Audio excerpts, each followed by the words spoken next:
Selamat pagi pemirsa, apa kabar Anda di pagi hari ini? Senang sekali, saya Graciela Taime dapat menjumpai Anda dalam Berita Papua. Sejumlah berita menarik dan teraktual telah berhasil dirangkum tim redaksi kami. Berikut 3 berita utama hari ini.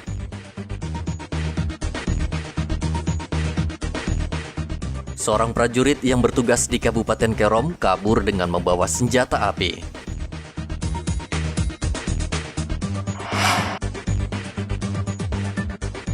Sebuah perahu dihantam gelombang tinggi di Kabupaten Asmat, 2 orang meninggal.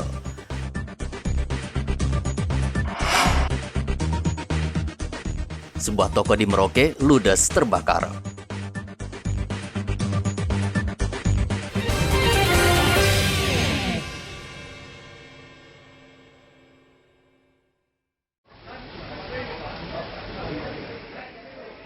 Seorang anggota TNI yang bertugas di Yonif 756 WMS Kompi C Senggi Kabupaten Kerom kabur dengan membawa senjata api jenis SS2 V1. Pradayotam baru diketahui meninggalkan tugasnya saat apel 17 Desember lalu. Sementara senjata yang dibawa kabur Yotam merupakan senjata organik TNI namun tanpa amunisi. Panglima TNI Jenderal Andika Perkasa telah memerintahkan anak buahnya untuk mencari Pradayotam. Kasus anggota TNI yang desersi sambil membawa senjata, menurut Andika kerap juga terjadi di wilayah lain di Indonesia. Rekrutmen itu kan tidak setiap saat ya. Itu kita sudah memiliki parameter sebenarnya, termasuk salah satunya psikologi. Tetapi memang prajurit yang tidak hadir tanpa izin, ya seperti yang tadi ditanyakan tadi kan awalnya tidak hadir tanpa izin, tapi kemudian setelah melewati batas waktu tertentu menjadi disersi.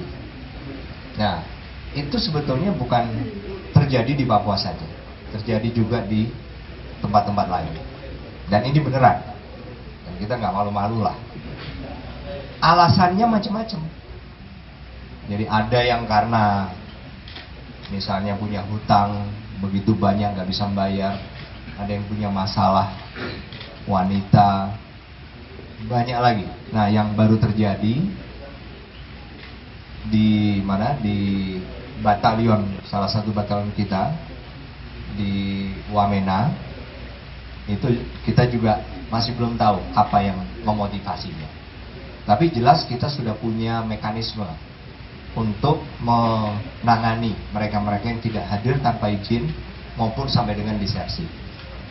Dan ada yang memang membawa senjata dan itu akan memperberat karena kita harus bersikap tegas dan tidak pandang bulu.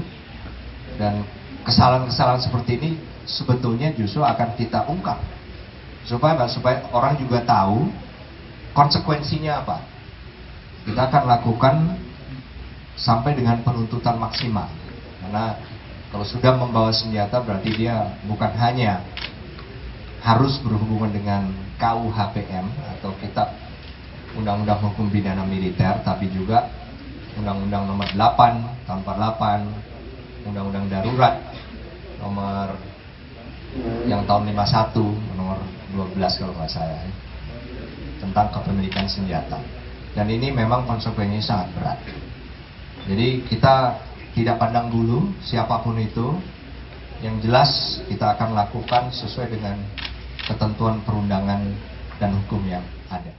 Sebelumnya, bulan April lalu, anggota TNI Pratu Lukius juga melarikan diri dan bergabung dengan kelompok kriminal bersenjata di Kabupaten Intan Jaya. TNI telah memasukkan kedua orang ini dalam target perburuan karena dianggap pengkhianat. Dari Mimika, Papua, Igobat Momolin melaporkan. Semua bisa jadi guru. Sepanjang tahun 2021, Polda Papua mencatat terdapat 92 kasus yang dilakukan kelompok sipil bersenjata. Jumlah itu meningkat dibandingkan tahun 2020 yang hanya 49 kasus. 11 tentara, 4 polisi, dan 19 warga sipil tewas dianiaya dan ditembak kelompok separatis bersenjata. Kepala Kepolisian Daerah Papua, Irjen Matius Fakiri mengatakan, di tahun depan pihaknya tetap akan melakukan pendekatan humanis pada kelompok separatis agar mereka sadar dan tidak lagi melakukan teror.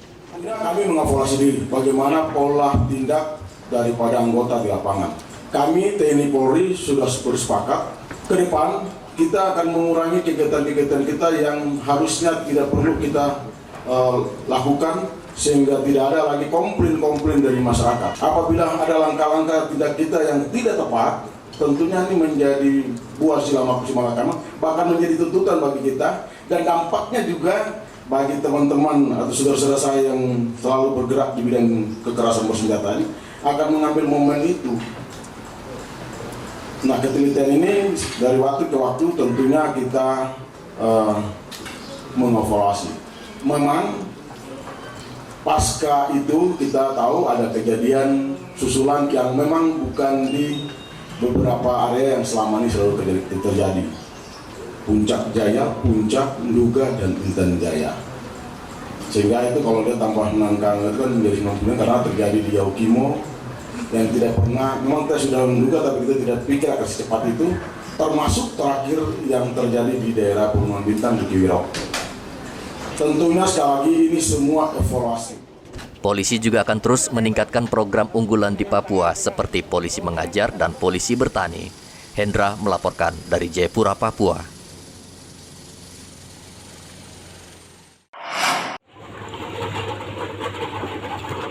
Sebuah perahu yang mengangkut satu keluarga karam dihantam gelombang tinggi di Muara Ayib, Kabupaten Asmat pada Rabu lalu.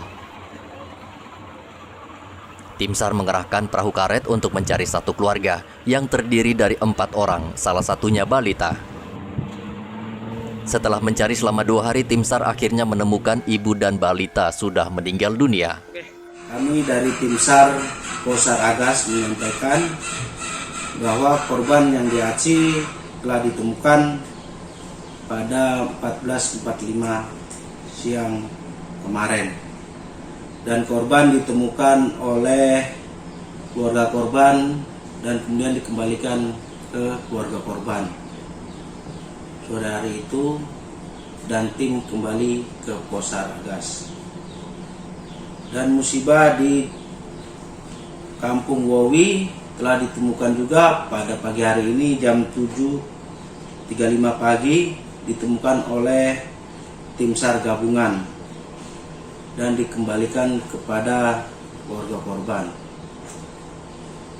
Dan saya tim Basarnas turut berbela-sungkawa sedalam-dalamnya telah meninggalnya korban-korban tersebut. Jenazah kedua korban langsung diserahkan ke keluarga.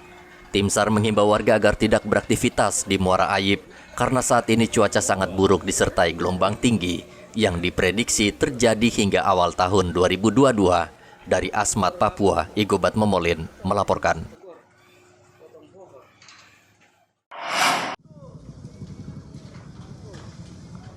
Sebuah toko makanan ternak dan pertanian di Jalan Mandala Merauke Kamis kemarin terbakar. Ini diduga akibat korsleting listrik yang kemudian memicu api membesar lalu membakar seluruh bangunan. Ade, pemilik toko, tidak bisa berbuat apa-apa. Ia hanya bisa melihat si jago merah menghanguskan toko yang menjadi mata pencahariannya selama bertahun-tahun. Tidak ada satupun barang yang dapat diselamatkan dari musibah ini selain beberapa dokumen penting. Tahu kalau tokonya mulai terbakar ini? Saya mendapatkan info itu jam 1.55. Selanjutnya? Nah, selanjutnya saya langsung ke sini, toko sudah terbakar setengah. Kira-kira dari mana asal apinya? Masih simpang siur ya, kita nggak berani biar pihak berwajib yang mengeceknya. Nah, ini toko isi barang apa aja kok? Toko pertanian. Pertanian ya, Iya. alat-alat pakan ternak itu ya? Ya, obat-obatan pertanian. Obat-obatan ya. Iya. Nah, Koko ini kira-kira sempat menyelamatkan barang-barang apa yang ada? Tidak ada. Tidak ada ya? Kok kira-kira kerugiannya berapa? Waduh, nggak bisa diprediksikan ya. Miliaran ya? Api akhirnya bisa dipadamkan setelah diterjunkan mobil pemadam kebakaran dan dibantu hujan yang turun deras. Kebakaran ini juga menyebabkan puluhan karyawan berada dalam ketidakpastian apakah mereka masih bekerja atau terpaksa berhenti. Muhammad Ridwan melaporkan dari Merauke, Papua.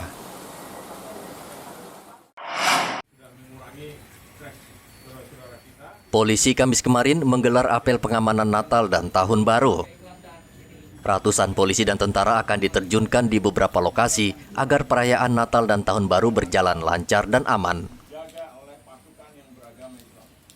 Berbeda dengan tahun-tahun sebelumnya, kali ini aparat diberikan tugas tidak hanya pengamanan, namun juga memantau penerapan protokol kesehatan baik di tempat ibadah, gereja maupun di lokasi keramaian. Polisi juga akan gencar berpatroli menggunakan motor sehingga bisa menjangkau permukiman yang jauh. Warga dihimbau agar tidak merayakan Natal dan Tahun Baru dengan berkerumun. Selain itu, polisi menghimbau warga agar tidak mengkonsumsi minuman keras karena berbahaya bagi diri sendiri dan orang lain. Natal dan Tahun Baru kerap dirayakan meriah di bumi Cendrawasih. Biasanya disertai dengan pesta kembang api dan minuman keras, khususnya saat menyambut Tahun Baru. Muhammad Ridwan melaporkan dari Merauke, Papua.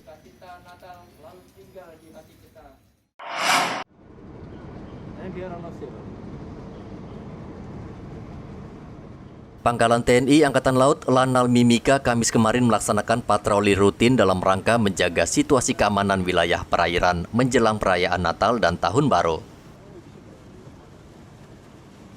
Patroli dipimpin dan Lanal Mimika Letkol Laut Denny Indra menggunakan perahu cepat. Sasaran patroli adalah wilayah perairan Amapare, perairan Paumako, dan pelabuhan Kargo Dock yang merupakan objek vital nasional milik PT Freeport Indonesia.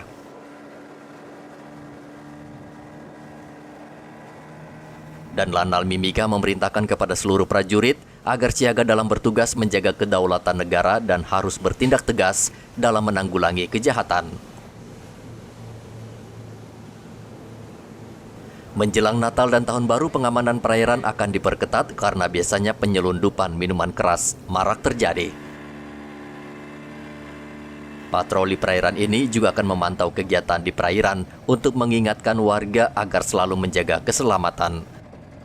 Dari Mimika, Papua, Igobat Momolin melaporkan.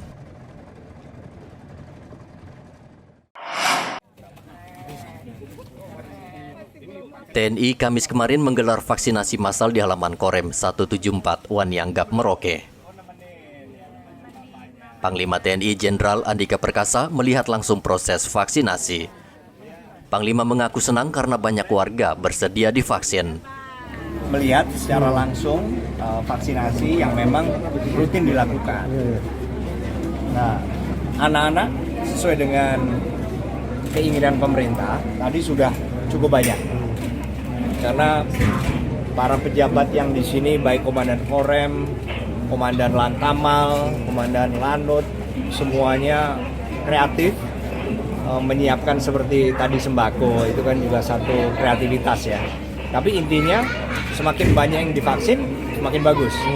Karena apa? Berarti antibodi di dalam tubuh masing-masing yang divaksin itu kan akan semakin kuat atau semakin tinggi dalam melawan SARS-CoV-2 atau virus COVID.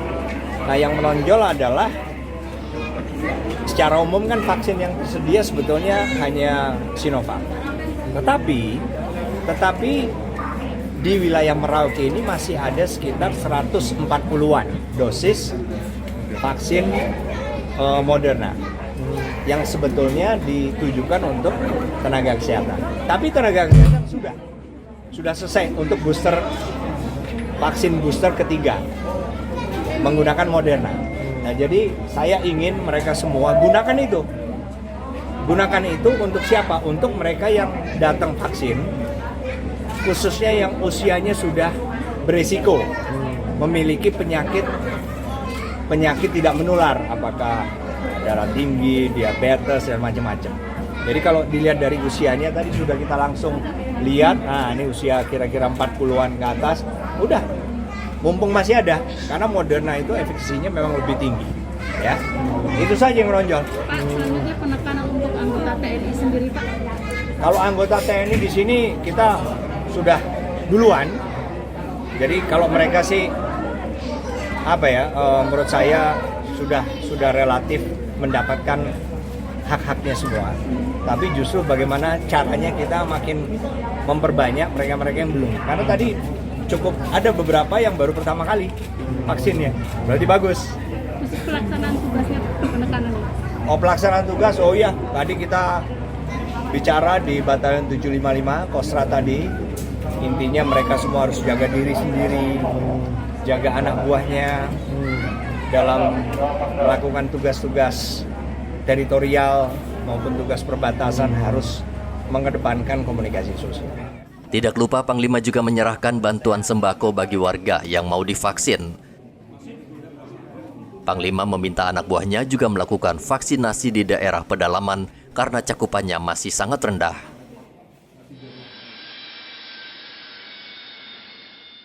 Usai dari Merauke, Panglima TNI Andika Perkasa melanjutkan ke Mimika, juga untuk melihat langsung vaksinasi massal serta memeriksa kesiapan prajurit mengamankan Natal dan Tahun Baru.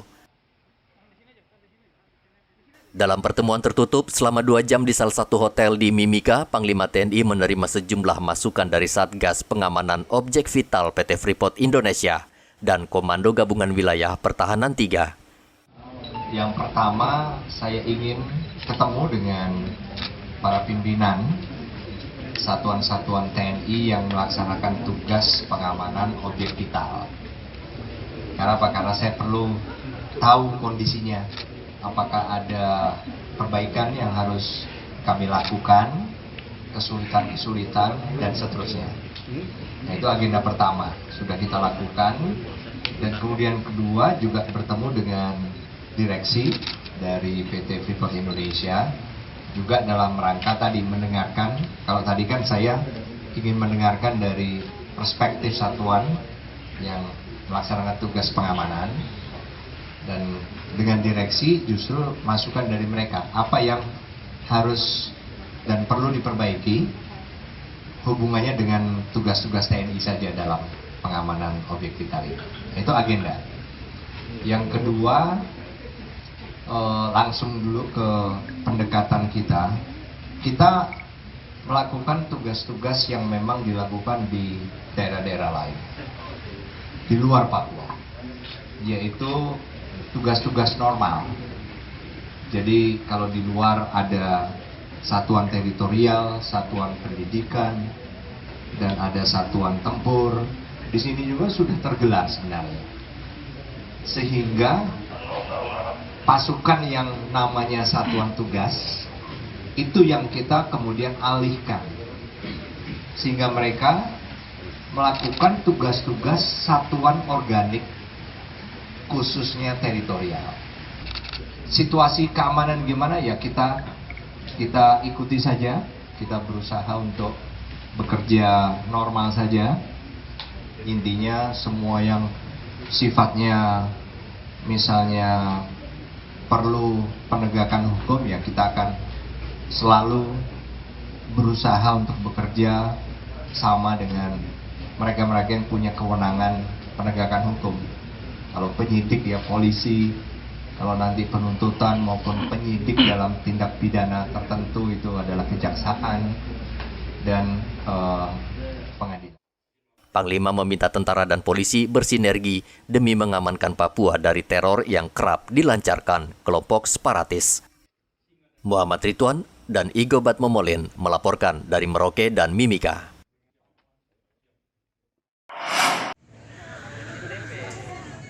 Hingga saat ini, persentase vaksinasi terhadap lansia di Merauke baru mencapai 40%. Sebagian besar kendala adalah ketidakpercayaan para lansia untuk divaksin. Mereka khawatir vaksin justru bisa membahayakan jiwa mereka. Selain itu, banyak pula lansia yang tinggal di daerah terpencil dan sulit dijangkau petugas. Baik, yang pertama untuk yang kedua juga vaksinnya sudah sampai berapa persen, Dok? 40% lebih. 40%. Iya. Artinya ini kan cukup rendah ya persentase. Iya, kita juga menyadari kan kebanyakan lansia itu pada pada umumnya kan sudah dalam kondisi komorbid ya, entah darah tinggi ataupun penyakit lain yang mungkin saja ini menjadi kendala dalam pelaksanaan vaksinasi ya. Jadi selain itu lansia itu kan dia pasti tidak bisa datang sendiri ke tempat-tempat vaksinasi, harus dia diantar oleh keluarga dan segala. Ini juga mungkin ada kendala di sini. Jadi ya itu beberapa persoalan yang mungkin membuat cakupan vaksinasi kita pada usia lansia ini masih belum mencapai target. Itu bisa mencapai target lansia seperti apa? Paling strategi terakhir kita harus door to door. Door to door ya. Makanya untuk itu kalau door to door itu sedikit sulit karena di vaksinnya sendiri. Karena vaksin yang tersedia ini kan untuk yang 1 vial 10 dosis. Jadi ya mungkin kita akan mintakan yang 1 vial 2 dosis sehingga kalau kita mau door to door itu kita bisa efisien vaksinnya. Karena kalau kita door to door kita cuma suntik 1-2 orang, berarti kan sisa itu nanti terbuang, nggak bisa dipakai lagi. Untuk mencapai target vaksinasi, Dinas Kesehatan berencana akan mendatangi rumah warga. Kelompok lansia diketahui sangat rentan terpapar COVID-19 karena daya tahan tubuh mereka sudah menurun. Muhammad Ridwan melaporkan dari Merauke, Papua. Pemirsa, informasi tadi sekaligus mengakhiri jumpa kita dalam Berita Papua. Saya Graciela Taime mewakili seluruh tim redaksi yang bertugas menyampaikan terima kasih. Selamat beraktivitas, sampai jumpa. Wanyambe.